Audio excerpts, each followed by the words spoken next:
ధన్యవాదాలండి. ముందుగా మీడియా సోదరులు మా యొక్క ధన్యవాదాలు. నా పేరు ఎస్ అప్పారావు. మేము ఆటో యూనియన్ తరఫున మా ఆటో కార్మికులందరి తరఫున మాట్లాడుతున్నాం. సార్, ముందు ముఖ్యంగా చెప్పవలసింది కూటమి గవర్నమెంట్ గారికి మాకు ధన్యవాదాలని. విదేశాలు మన కార్మికులే కానీ మన ఏపీ పేదలే కానీ ఇండియా పేదలు విదేశాలు వెళ్ళడారు. ముందు మన ఇండియా, అందులో మన ఆంధ్ర డెవలప్మెంట్ కాపాడడం వల్ల ఎంతో చదువుకొని పిల్లల్ని నేర్పోని ఖర్చులు పెట్టి కష్టపడి చదివించి రూపాయి కూడబెట్టి వాళ్ళకి నాడైన విద్యుత్ అందించడం కోసం తల్లిదండ్రులు ఎంత కష్టపడుతున్నారు. ఇంత చదివిన దానికి కూడా వాళ్ళకి జాబులు లేక మ్యాక్సిమం 10,000కో 15,000కో ఎక్కడ షాపులు లాంటి చేయవచ్చి వస్తుంది. ఈ ఆర్థిక సరిపోక విదేశాలు వెళ్ళిపోవచ్చు వస్తుంది. ఏదో ఒక ఏజెంట్ని పట్టుకొని అక్కడ నానా అవస్థలు పడుతున్నారు. ప్రాణాలకే ప్రమాదంగా తెచ్చుకొని నానా ఇబ్బందులు పడుతున్నారు. వాళ్ళందరినీ కూడా మన గవర్నమెంటు చాలా ధన్యవాదాలండి. ఎందుకంటే మొన్న ఇద్దరు ఆడపిల్లల తండ్రి గారు రీసెంట్గా కువైట్ నుంచి పిలిపించిన ఆ టాపిక్ గురించి ఏమని చెప్తారు? ఆ ట్రాఫిక్ గురించి చాలా ధన్యవాదాలండి. ఇదే గవర్నమెంట్ కాదు, ఏ ఒక్కరైనా సరే, ఏ సీఎం అయినా, లోకేష్ గారు మా పవన్ కళ్యాణ్ గారు ఎవరైనా సరే ఇలా విదేశాల్లో ఇరుక్కుపోయిన వాళ్ళు ఇండియాకి తీసుకురావడంలో మాత్రం చాలా గుడ్ లక్ చెప్పవలసింది.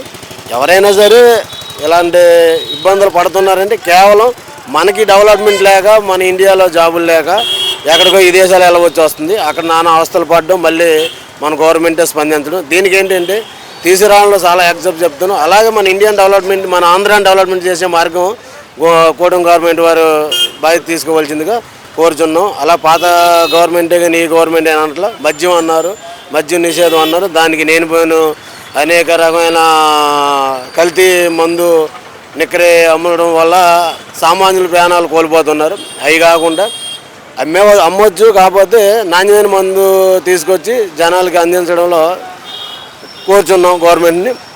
సరే, ఇప్పుడు చూస్తున్నట్లయితే అంటే రీసెంట్గా జరిగిన గొడవల వల్ల రౌడీ రాజ్యం అంటున్నారు ఈ కూటమిని. అంటే గతంలో జరిగిన ఎలక్షన్లో కూడా ఎలా అనిపించిందా? ఏది రౌడీ రాజ్యం అంటారు?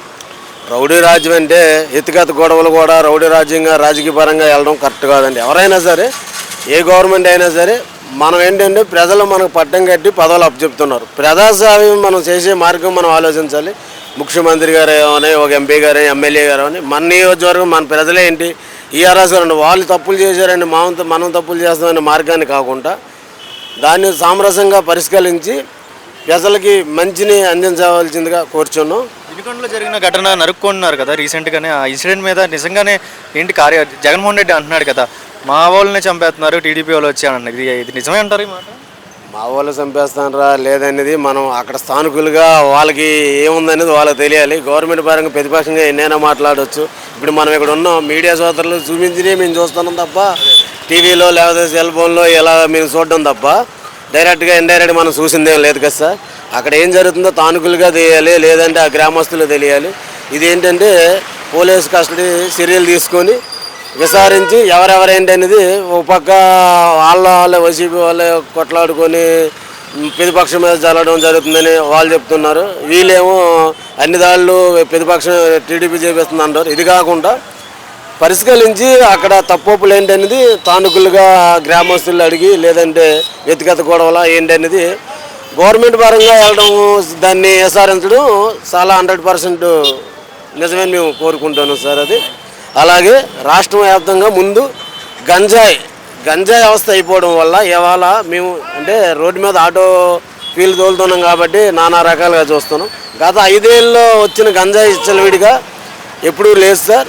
ఇకనైనా ఈ గవర్నమెంట్ వచ్చినైనా సరే ముందు రోడ్ల మీద గంజాయి బేడి బ్యాచ్గా ఎక్కువ. మాకు కూడా నైట్ టైము ఏదైనా 9 ఏదైనా కిరాయికి వెళ్ళాలన్నా మాకు కూడా భయం వేస్తుంది సార్.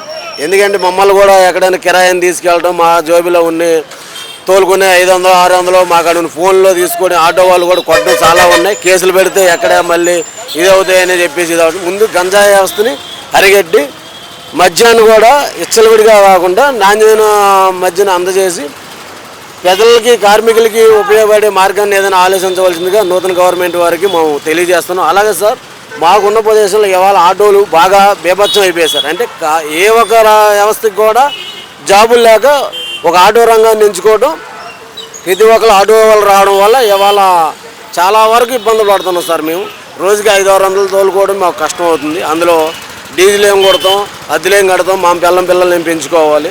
ఒకసారి నూతన గవర్నమెంట్ ఇంకా రేపు వచ్చే నెలలో బస్సులు ఫ్రీ అంటారు. ఇంకా మా తోలగాళ్ళు ఎలా ఉంటాయో మాకే తెలియదు. ఇప్పటికే నానా అవస్థలు పడతాను.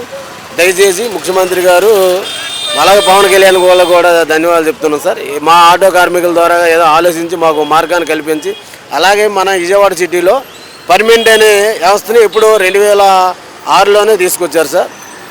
ఆ పర్మినెంట్ అనేది ఇవాళ లేదు. అన్డైరెక్ట్గా లోకల్ బళ్ళు కాకుండా అవుట్ ఆఫ్ బళ్ళు కూడా జరగడం వల్ల 10 మంది తినే అన్నాన్ని ఇవాళ 100 మంది పంచుకొని తినవచ్చి వస్తుంది. అంటే ఉదాహరణగా అన్ని ఆటోలు ఎక్కువైపోయాయి సార్. మా గురించి కూడా కొద్దిగా గవర్నమెంట్ ఆలోచిస్తుందని కోరుచున్నాం. అలాగే మళ్ళీ ఒకసారి ఈ కూటమి గవర్నమెంట్కి ధన్యవాదాలు. అలా మీడియా సోదరులకు కూడా నా యొక్క ధన్యవాదాలు సార్.